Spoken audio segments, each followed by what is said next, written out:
What is up, guys? Today we're going to be playing some Kassai into some Lyath and kind of going through this matchup.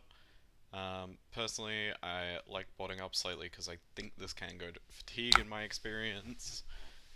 While they can set up very, very large, they're also very susceptible to kind of falling over. I typically think it's very good to push turn 1 as well because we just want to like burn out their hand and make sure they can't get too much advantage out. Personally, I want to arsenal this red slice and dice, so we're going to try and stick that in. So we're going to throw this for a big hefty 3, 6, 7, 8, 9, 10 if they block with attack actions. They're probably just going to give us 4 to 5 cards out of hand, which just means that we just get to arsenal our slice and dice and move on with our life, which is exactly where we want to be. So it looks like we might connect for 1 here, that's perfectly good. We got a yellow and 2 reds into bin for that. There we go. Then we just arsenal, move on with our life, we got to draw swords, exactly where we want to be. And the good thing about going first into life is that typically they need to take a turn or so to set up so that they can fire off those big 20 damage turns with attention grabbers and the other auras in the deck and removing the suspense counters. So typically we kind of get a lot of space here.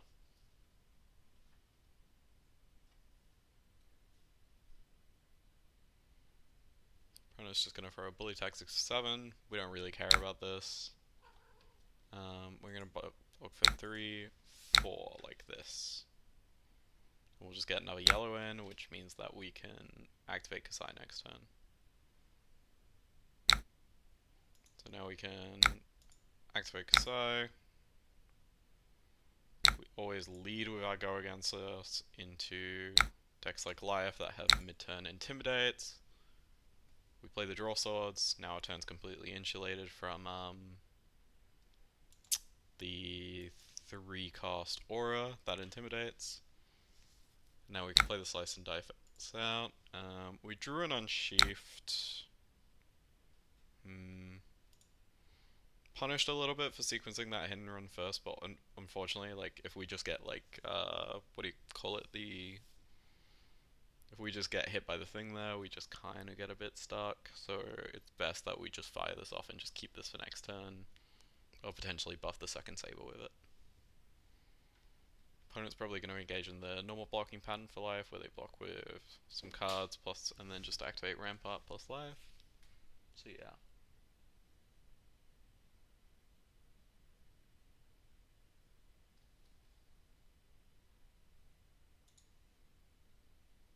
Just going to refresh the page there. Our opponent did have to leave them hanging, so even though we lost some value there, ultimately paid off.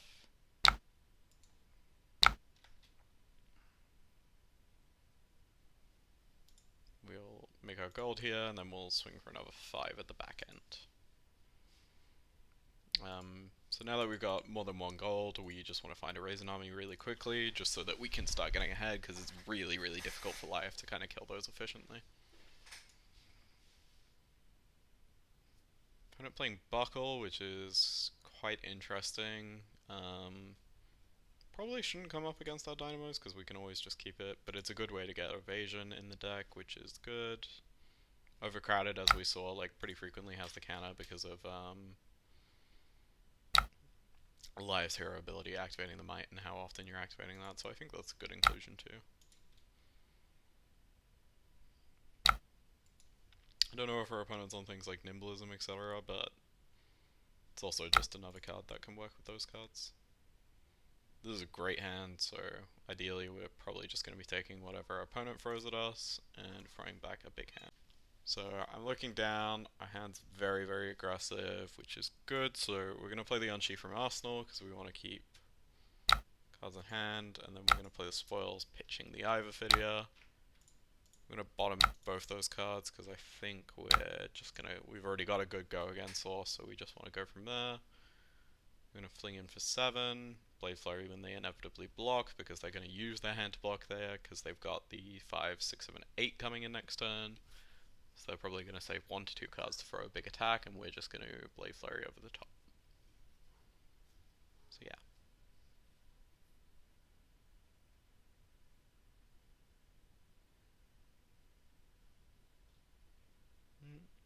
Opponent blocking for 4 so far. Nice if we could see the cards. Cut a long story short, Bully Tactics. We're very happy to see one of these gone. We will Blade Flurry here. And then because our opponent didn't block with Rampart, we're going to activate Brave Forge Braces and swing the Saber for... Well, we haven't drawn this turn. Yeah, we're just going to throw this for a good bit of damage. We get our spoils, etc. off. Our opponent likely has a Cut a Long Story Short in hand, I think. But we're going to shove quite a lot of damage this turn, so it's kind of okay. Because they quite clearly want to use their attention grabbers. We're going to get 1 damage through, get our spoils off, we're going to Arsenal the Unsheathed, and then our opponent currently doesn't have any evasion either. This is going to get 5, 10, 11, 12, 13. So perfect for that tower math. Our hand kind of sucks, so whatever this is, it's not really the end of the turn. Because they own, losing can't go again, so we're just going to block. I think we're just going to block 13 here. Can't get go again anyway, so we're getting the most value out of our cards if we just block like this.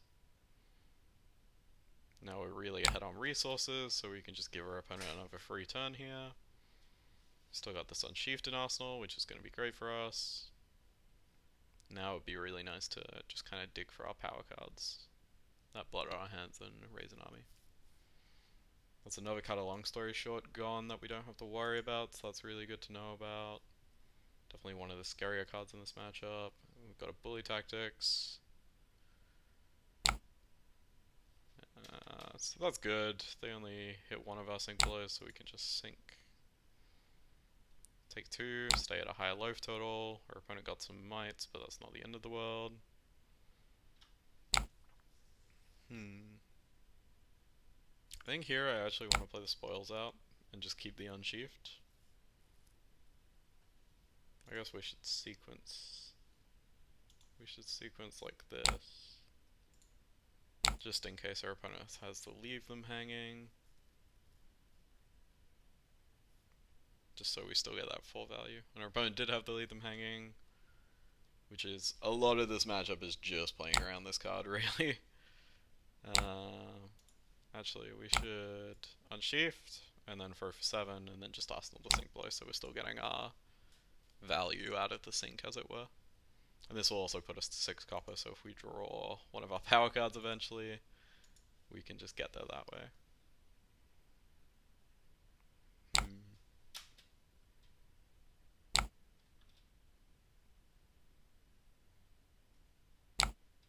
Opponent obviously running out of armor as well, which is good for us. They've got 4 mites popping next turn, but that is not going to really trigger them big scary things like the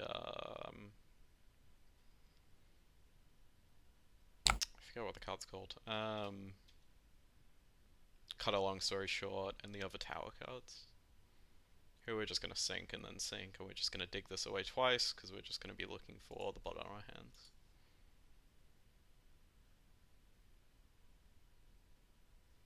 Opponent.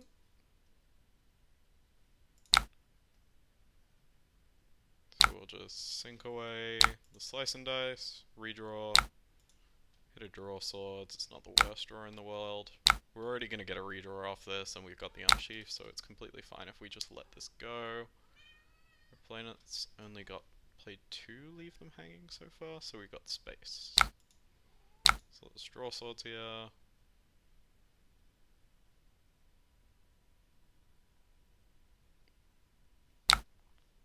Opponent might have the extra leave them hanging, I think, but that's okay. Fortunate to draw Provoke here, but we just want to pitch it away to Greens plus Brave Forge here and just kind of clear it that way. So we're hoping our opponent doesn't block with Rampart. I believe that's Fiddlers, unless it's one of the attacks, which would make more sense. Yeah, so cut a long story short, obviously the scarier one of all of these tower attacks. I think No Tall Tales is also pretty good too, now that I look at it. So it looks like opponent's going to be blocking for quite a lot here, so we might have to Arsenal this Provoke. Nope, so we're going to have that 1 so we can just get over the top. and get the maximum value from our cards. So yeah. Unfortunately, our opponent's gonna get 1 free value out of Rampart, or 2 if they choose to activate it again, but they have to pitch for that, so that's okay.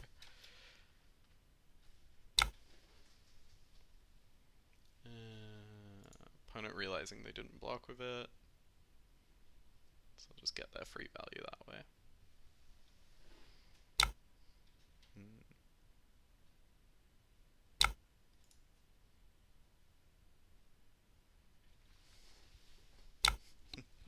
Alright, let me move the child. Ugh. Okay. It's gonna be for 8, so we're just gonna block with the dynamos and move on with our life, I think. We got Slice and Dice, we got Overpower to get over the top. We're gonna crack a copy here just because I want to try and dig for something. Because we really, really want to see one like a Raisin Army or something like that.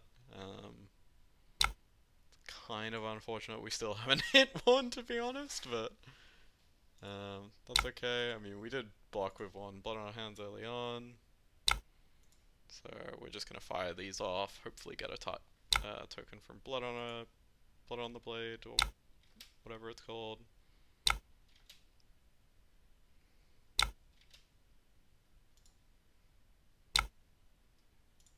Then we'll fire for 3.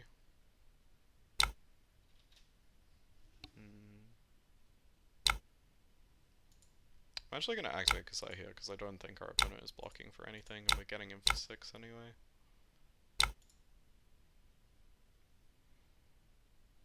I think it's very likely we're going to be using our armor next turn to try and get maximum value out of those.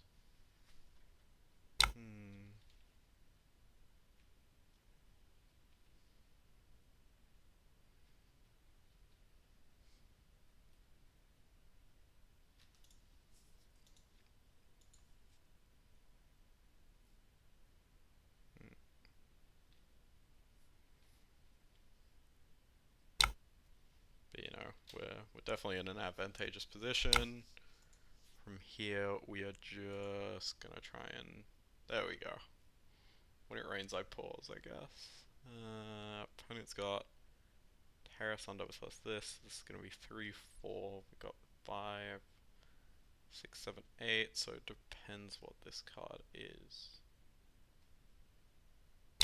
That's pretty strong. I'm going to use our equipment here, just because I think we want to take advantage of that, but here we're just going to discard 2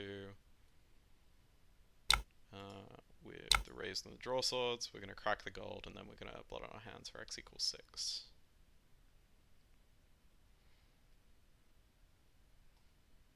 That was the first raise we've seen, so there's probably going to be another 1 or 2 in the next few copies, but also our opponent's low enough that I don't think it'll matter.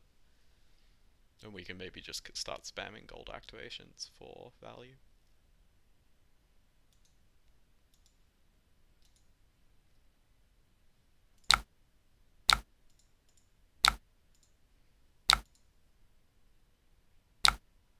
So we'll activate Kassai. We'll Blood on our hands, x equals 5. Buff, go again, attack twice, +1, go again, second attack, and then we'll swing for 3. It's a really nice 2-card play that kind of is going to generate 12 value plus Blade Flurry, so our opponent's going to be in a very awkward spot. Just Blade Flurry straight away to put our opponent a bit lower. Make sure we don't leave them hanging. I'm going to throw this now to disincentivize blocking. Because obviously our opponent doesn't want to block with attacks, and we just want to put them as low as possible, as quick as possible. Yep. And then our opponent's still going to have to give us at least 1 more card, because we are coming in for 6, and our opponent's on 6. So yeah. So a lot of this matchup is just kind of forcing for our on hits and then just waiting to get our payoff cards, and throwing off damage that... Oh, because we only buffed once. So we'll put our opponent to 1. We should be fine because we're at 16, so it's unlikely our opponent's going to be able to do 5 card death. Perfectly fine hand here. Opponent Sadistic Scowls. Revolting Gesture into... I believe this is a 0 cost of some description, so this is going to be 5, 6, 7, 8, 9, 10, 11, 12. One short of towering, so we're just going to block 2 here, take 10. Oh no, this is the crush one. Hang on. Apologize for that. We're gonna... And then we need to block one more card. I think I just want to block like this, because then we're gonna pitch the riches that was intimidated to gold. Make our swings free this turn. Yeah, and now we just trot along. Our Kassai.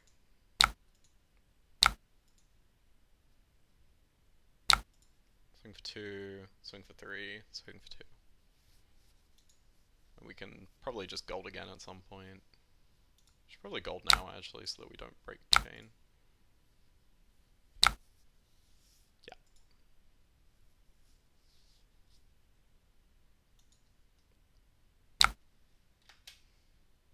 Opponent's gonna pitch to activate Lyath here, I imagine.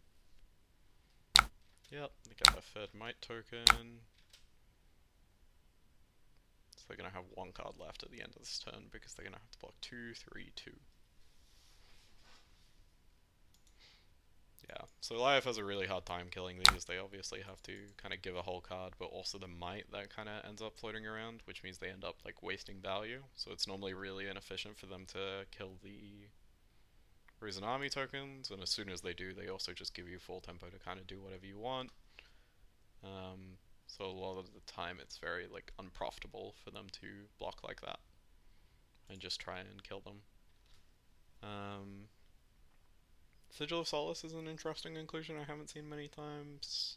Revolting Gesture is very good. Terror Thunder I think is maybe the best evasive way in the deck. And then Leave Them Hanging is obviously very frustrating to play against. Like that turn earlier when we couldn't get full value out of our cards. I think Kassai gets like a bit of a bonus in the fact that like you can just crack a gold at the start of your turn, and if you have to go against Source and Arsenal, it's like your turn set, like you're never ruined, you're just like, it's like your card's gone, but like it's not the end of the world.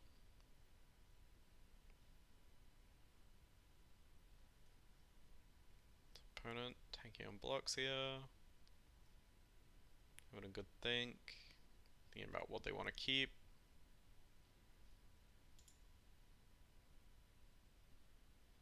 Just gonna try and reload some of those card images because sometimes that helps. But yeah, it's really about just generating enough copper and gold and then just using either one of the payoff cards, both if you can, obviously, to kind of generate things. And you're just trying to line up cards like Spoils of War plus Blade Flurry, or Spoils of War plus like Iron Song Reprise, or In the Swing, and just try and generate as much copper as you can. Lyath obviously can't block super well unless it uses the whole hand. And if it's using the whole hand, that means that it's running out of cards, and it's also losing some of the better cards in its deck. And it means that it's not hitting you back as well, which is kind of the most powerful thing it can be doing.